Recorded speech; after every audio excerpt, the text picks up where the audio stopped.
Mesdames, Messieurs, merci de suivre les programmes de ITV. 19h45, c'est parti pour la principale édition du soir. Dans l'actualité, ce soir, agriculture ouf de soulagement des riziers de Aéré-Lao. C'est dans le département de Podor. Ces agriculteurs ont commencé à récolter le riz issu des 538 hectares emblavés grâce à l'appui de la Fondation Port Autonome de Dakar et de la SAED.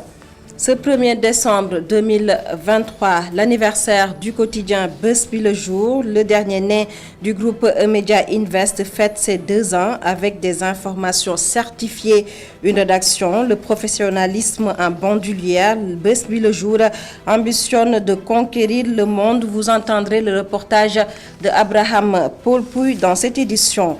Le monde de la culture en fin d'édition avec la rubrique hebdomadaire. Le cinéma à l'honneur ce soir. Le mouton de Sada, un long métrage du réalisateur Pape Bounam Lopi. Il retrace une histoire d'amitié entre un enfant et un mouton de Tabaski. La rubrique culture, l'affaire de Momodou Dian à suivre en fin d'édition. Voilà pour les titres de développement, c'est juste après ce sujet.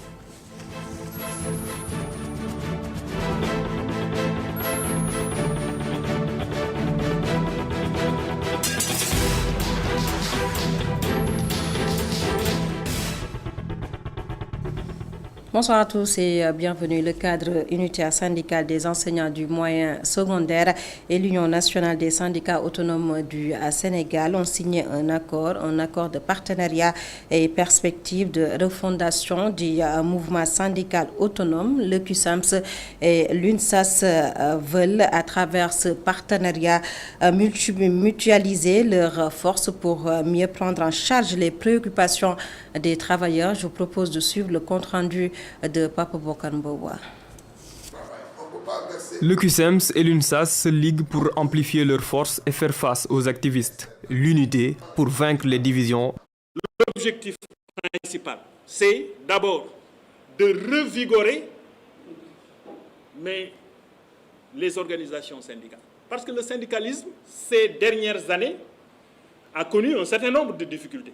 Je vous ai parlé tantôt de ces acteurs nouveaux qui se substituent aux organisations syndicales. Cet accord de partenariat permettra également au QSEMS de franchir des paliers et de prendre en compte les préoccupations des enseignants et des travailleurs en général. L'appartenance à une centrale syndicale ou le compagnonnage avec une centrale syndicale avait pour objectif de franchir des paliers supérieurs.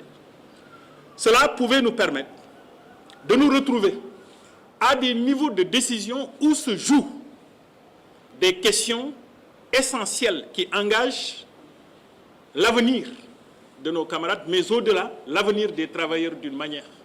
Mademba Sok, secrétaire générale de l'UNSAS, exhorte le QSEMS à défendre davantage l'intérêt des enseignants et ceux du monde du travail. Ce que nous attendons du QSEMS, c'est de poursuivre, qu'il continue à être ce qu'il est, à savoir une organisation défenderesse des intérêts des enseignants, mais élargie à l'ensemble des travailleurs, au monde du travail. Le QSEMS et l'UNSAS mutualisent ainsi leurs forces pour consolider l'unité syndicale. Objectif, mieux prendre en charge les préoccupations des travailleurs. Papa Bokar Mbow Aéré-Lao, c'est dans le département de Podor. Dans cette localité, les riziers affichent le sourire après des années de souffrance due à la non-exploitation des terres. Ces agriculteurs ont commencé à récolter le riz issu des 538 hectares emblavés et s'acquittent du remboursement de leurs dettes auprès des institutions financières. Je vous propose de suivre la correspondance signée Momar Alisnia.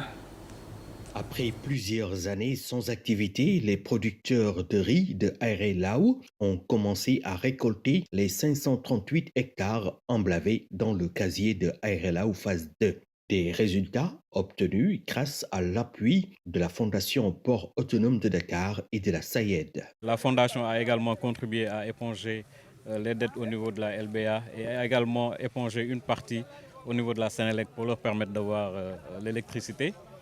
La SAED également, à travers le projet Corridor céréalier, a accompagné le renouvellement ou des équipements de pompage et la réhabilitation du casier, parce que comme je vous l'avais dit, c'est un casier qui est vieux de 30 ans, donc qui a commencé à se dégrader. Donc avec ce demi-milliard, on a eu à faire ces travaux. Aujourd'hui, les producteurs ont engagé cette campagne et c'est bien heureux de voir qu'on est avec des rendements de 6 à 7 tonnes à l'hectare en train de procéder à la récolte de cette campagne. Ces dispositions ont permis à ces producteurs de commencer à rembourser leurs crédits sans aucune difficulté. On a démarré presque avec 16 à 17 hectares qui ont remboursé leur endettement à 100%, et d'autant plus encore parce que c'est des rendements de 6 tonnes, 7 tonnes à l'hectare. Donc c'est très important par rapport aux années précédentes. Donc c'est un appui important. D'après ce qu'on a vu, il n'y a pas eu de retard, ni les intrants, ça veut dire l'engrais, les semences, l'eau, ça veut dire le hydraulique, par exemple l'eau, au niveau de la station de pompage, il n'y a pas eu de problème depuis le démarrage de la campagne. Concernant la campagne de contre-saison chaude qu'ils espèrent démarrer au mois de janvier, ces riziers sollicitent la mise à disposition d'une moissonneuse-batteuse et d'un tracteur. Momar Alice Niang, notre correspondant permanent dans le nord du Sénégal à Saint-Louis, a plus précisément puis Assemblée nationale, session budgétaire. Le marathon a pris fin hier. Le passage du ministre des Finances et du budget a clôturé les débats. Mamadou Moustapha Ba est revenu sur le budget du Sénégal pour l'exercice 2024. Budget estimé à plus de 7 000 milliards de francs CFA. Les explications du ministre du budget au micro de Mme Le budget 2024, vous le connaissez, c'est 7 003,6 milliards de francs CFA contre 6 411,5 milliards en 2023, soit une augmentation de 592 milliards en valeur absolue et 9,2% en valeur relative. Je pense que je n'ai pas besoin d'insister sur la manière dont ces 7 003,6 milliards ont été calculés. Le rapport est revenu là-dessus. Certains voudraient qu'on en retranche les 1 248,2 milliards correspondant à l'amortissement de la dette en 2024 pour afficher un budget de 5 755,4 milliards. Mais permettez-moi de revenir sur les recettes du budget de l'État. Il y a eu beaucoup de contributions à ce niveau. Vous l'aurez remarqué, les recettes augmenteront de 20% par rapport à 2023. Les recettes fiscales devraient croître de 693,3 milliards. C'est ambitieux, mais c'est faisable. Et nous le ferons. Et justement, la masse salariale, le niveau inquiète certains parlementaires. Ils ont encore soulevé la question. Une masse salariale estimée à plus de 100 milliards de francs CFA par an. La réponse du ministre du Budget, Mamadou Moustapha Ba, toujours au micro de Mme Seynabou Baboufa.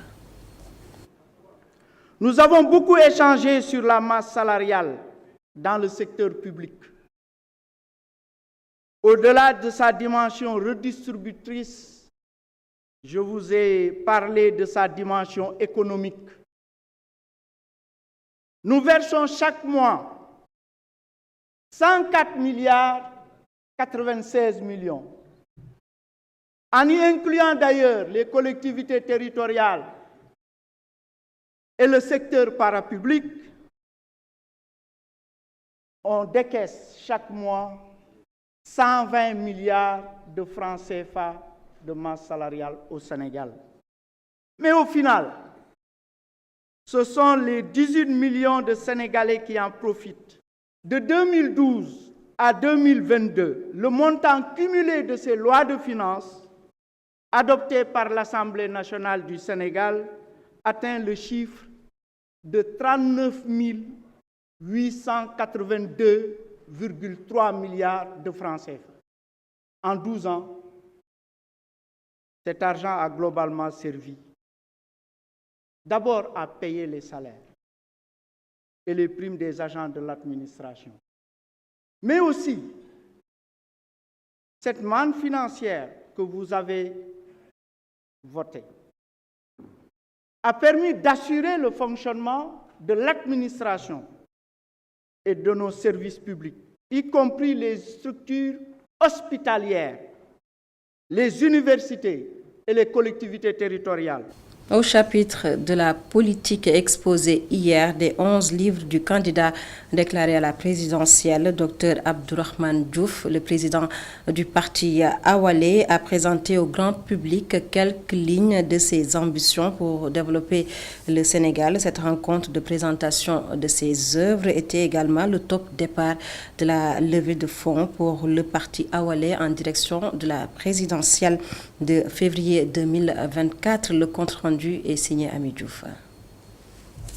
Ils ont opté une nouvelle méthode qu'est l'écriture pour exposer leur programme, mais aussi leurs pensées. Le candidat de Awalé n'est pas en reste 11 livres pour décliner les grands axes de son projet d'instauration d'une nouvelle république sénégalaise basée sur nos propres valeurs et réalités sociétales.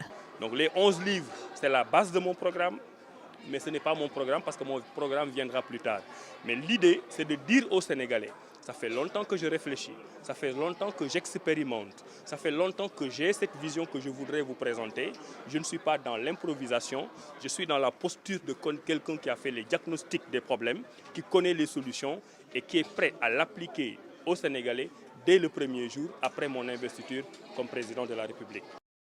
Selon lui, chaque proposition de ces livres a fait l'objet d'études de recherche. Les ouvrages touchent tous les secteurs de l'économie nationale. Et dans ces livres, on parle de commerce, on parle de bois, on parle d'arachide, on parle d'huile, on parle de bois, on parle de la zone de libre-échange continentale, on parle d'économie, on parle de tous les domaines de la vie économique et sociale qu'un État doit réguler pour espérer arriver au développement. Donc moi je suis prêt de ce point de vue, parce que ce sont des choses que je connais, que j'ai déjà expérimentées et que je voudrais mettre à la disposition du Sénégal. Le leader de Awalé se veut transparent. Le souhait de Abdourahmane Diouf est de financer sa campagne à travers son écriture. Certains ont des terres qu'ils vendent pour aller à une campagne électorale, d'autres ont des maisons, d'autres ont d'autres richesses. Moi j'ai une œuvre intellectuelle, j'ai une production intellectuelle, ce sont mes livres. Ceux qui veulent me soutenir dans ma campagne électorale peuvent acheter mon livre sous forme de pack. Donc, vous dites, je soutiens Abdourahmane Diouf, j'achète un pack de livres à 1 million. Et ce 1 million-là va avoir une certaine traçabilité parce qu'on vous dira exactement comment on l'a dépensé. Je pense que c'est mieux que de détourner l'argent du contribuable sénégalais. 11 ouvrages submergés de pensées pour participer à la bonne gouvernance et du développement du pays. Abdourahmane Diouf, candidat à l'élection présidentielle de 2024, se veut un candidat libre et transparent. Dr Abdourahmane Diouf, président du parti Awalé, qui présentait hier ses œuvres. Khalifa Babacar Sall, lui, était en tournée dans la vallée du fleuve Sénégal. Le président de la plateforme Taxawu Sénégal, lors de son déplacement à Ourossogui, a rappelé aux populations le rôle que joue la vallée du fleuve Sénégal dans le développement du pays, surtout les secteurs de l'agriculture et les phosphates. Khalifa Babacar Sall, président de la plateforme Taxawu Sénégal, au micro de Amadou Omar Diallo. Ce que j'ai voulu expliquer, c'est qu'au-delà de la région de Matam, c'est toute la région du fleuve qui est un ensemble écologique, géologique, pédologique, hydrologique qu'il faut développer avec des ressources humaines importantes. Vous savez, il y a quelques années, la région du fleuve était une région industrielle. Il y avait la culture du riz, il y avait la culture de la tomate et il y avait le maraîchage. Les populations du Fouta et de la région du fleuve se suffisaient à elles-mêmes. Aujourd'hui, qu'est devenue cette industrie? Que sont devenues toutes ces infrastructures qui étaient là? Les paysans du Fouta sont laissés à eux-mêmes. Les femmes du Fouta ne sont pas accompagnées. Les jeunes du Fouta sont dans la migration ou dans le Nord-Ouest. Ce n'est pas normal. C'est à cela qu'il faut mettre un terme. Il faut changer les règles et les paradigmes pour développer le Fouta. Faire confiance aux Foutanké qui sont dans le Fouta, qui restent au Fouta et qui peuvent être les acteurs et les bénéficiaires de cette politique de développement. Le phosphate de Matam, le fleuve, le sol, les ressources humaines sont autant de moyens sur lesquels nous pouvons jouer pour faire de Matam une locomotive dans le développement de ce pays. De février 2024 toujours, on vous parle du parrainage, les points forts et les points faibles de cette partie du processus électoral. La parole à l'expert électoral Ndiaga Sylla. Selon lui, il est risqué pour un candidat qui a la possibilité de faire appel au parrainage des élus d'aller à la rencontre des Sénégalais pour un parrainage citoyen. Les explications de Ndiaga Sylla, expert électoral au téléphone de Abdourahmane Licha. Compte tenu des modalités de contrôle et de vérification des parrainages, il était très risqué effectivement pour un candidat qui a la possibilité en fait donc de déposer le parrainage des élus, d'opter pour le parrainage des électeurs qui reste aléatoire. Encore que l'ordre de vérification des parrainages est déterminé par tirage au sort, ce qui rend donc la démarche aléatoire. Et compte tenu du fait surtout qu'on a aucune maîtrise sur les doublons externes. Je pense que l'une des grandes failles de notre système de parrainage reste effectivement le fait qu'on n'ait aucune maîtrise sur les doublons externes. Ça allait être risqué, effectivement, donc, pour ces candidats-là, de vouloir déposer en fait donc le parrainage des citoyens alors qu'ils ont la possibilité effectivement donc de déposer le parrainage en fait donc des élus. Et je pense que l'une aussi des avancées majeures, c'est qu'aujourd'hui le Conseil ne va pas prendre en compte dans le contrôle et la vérification des parrainages tous ceux qui n'auront pas en fait donc déposé le nombre de minimum de parrains requis, ceux qui n'auront pas effectivement à remplir l'ensemble en fait donc des pièces donc exigées pour le dépôt des candidatures. Et ça a un avantage. Cela veut dire que ceux qui n'avaient pas en fait donc le nombre de parrainages requis, on ne va pas tenir compte en fait donc dans le dédoublonnage des parrainages, ce qui effectivement donc permettrait effectivement d'accroître en fait donc les chances pour que les candidats mieux organisés puissent s'en sortir. Et nous parlons à présent de la Smart City à Mbodjen, Icon City, après la sortie des responsables de la SAPCO annonçant le retrait des terres allouées aux chanteurs Icon. Les collaborateurs du promoteur et les populations apportent leur soutien à Icon. Selon eux, le retard des travaux est dû aux impacts de la pandémie à Covid-19 et la guerre en Ukraine. Le projet suit son cours normal. Les détails avec Moutaga Kana. Pour arriver au site du projet Icon City, on a emprunté un chantier de 800 mètres qui débouche sur un bâtiment à la configuration assez spéciale. Le Welcome Center est le point de départ des travaux qui devront prendre leur envol en janvier. Le maître d'œuvre du chantier se dit surpris par les allégations tendant à faire croire qu'il n'y a pas de travaux dans le site. Quand j'ai ouï dire que le site est occupé par des chèvres et des bœufs en divagation et qu'il n'y a même pas eu de terrassement, ça m'a étonné. Ceux qui ont véhiculé ces informations auraient bien fait de venir dans les lieux pour vérifier.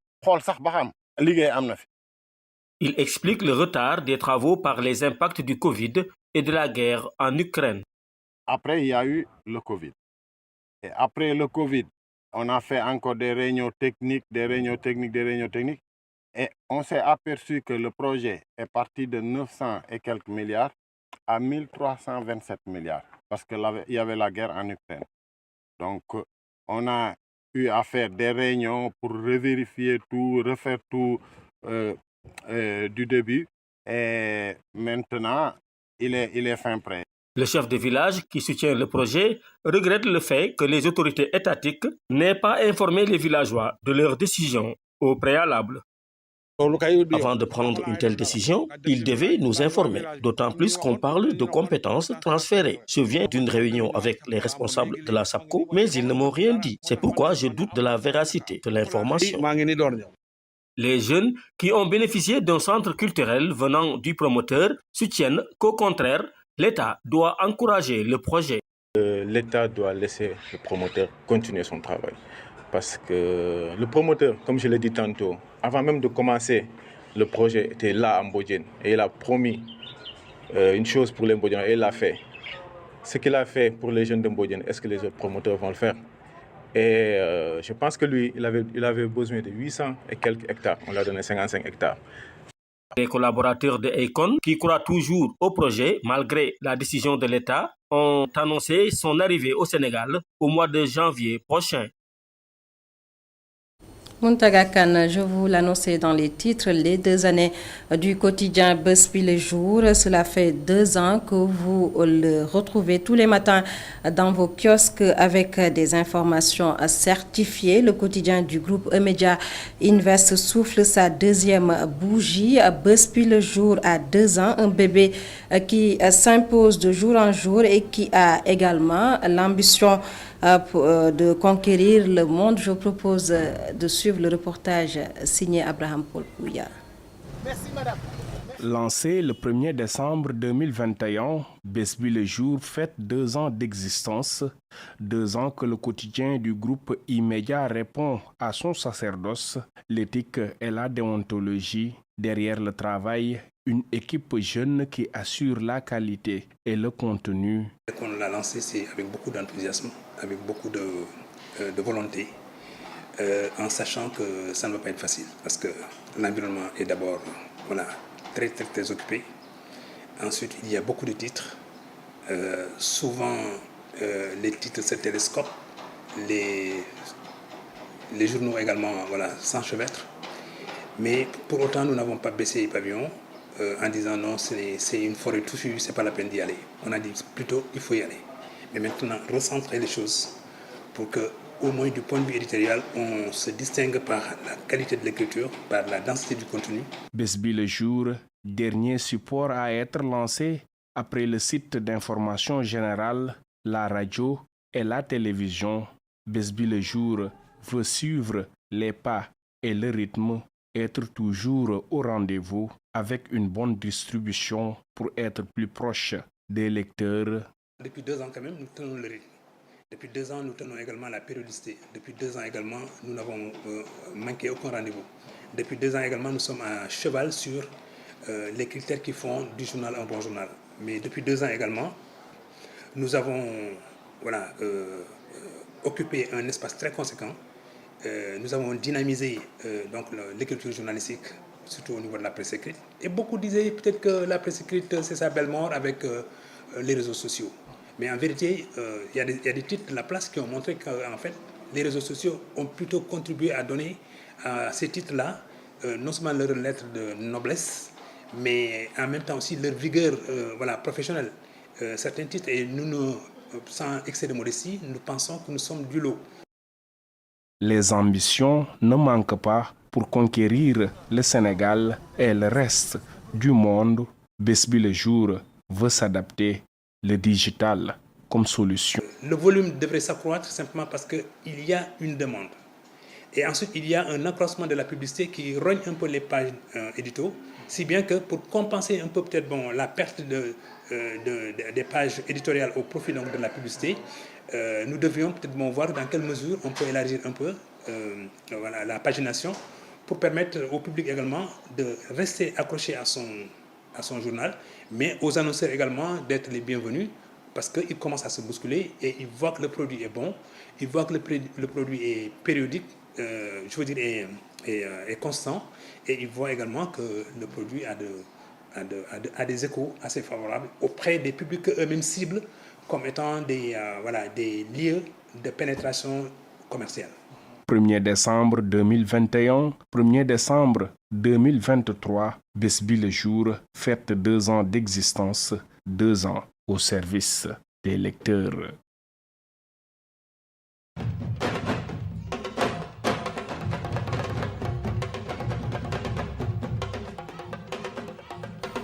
Vous l'avez compris, Culture, la rubrique du vendredi. On vous parle ce soir de cinéma. Le film Le Mouton de Sada, projeté à partir de ce vendredi 1er décembre 2023. Le film, une histoire d'amitié entre un enfant et un mouton de Tabaski. Un long métrage du réalisateur Pape Bounam Lopi. Culture, la réalisation de Mamadou Diagne.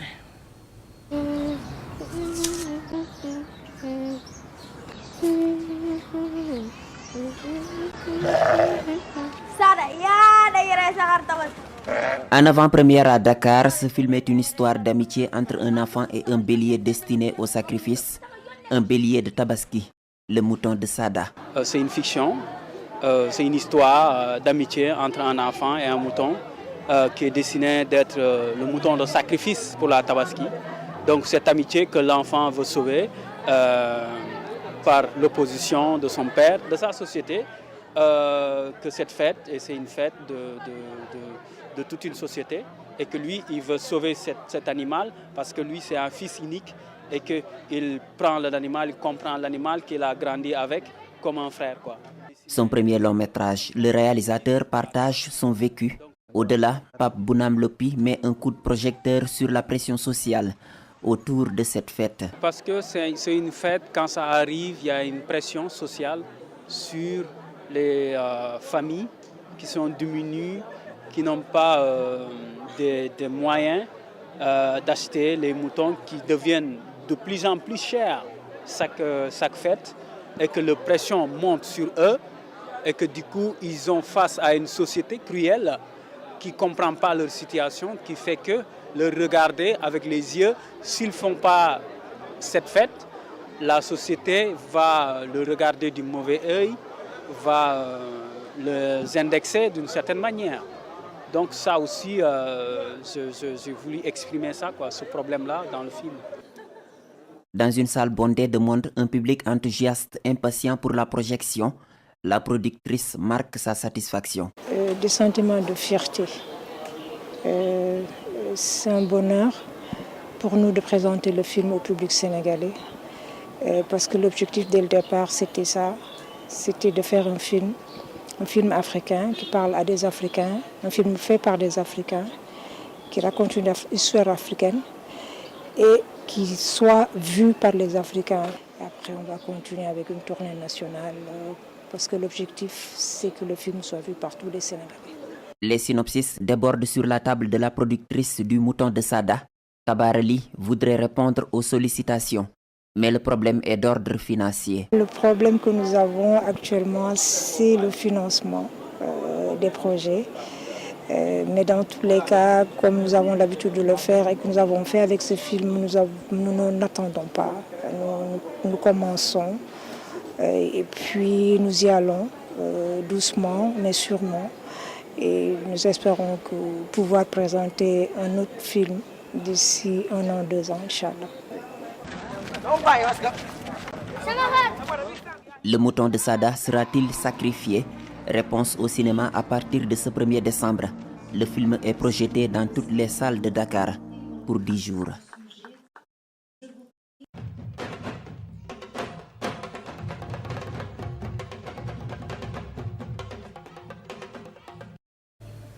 Le Mouton de Sada, un long métrage du réalisateur Pape Bounam Lopi. Merci à Mamoudou Dia pour la rubrique culture. Et c'est la fin de ce journal. Mesdames, Messieurs, merci de nous avoir suivis. Excellente suite des programmes sur ITV.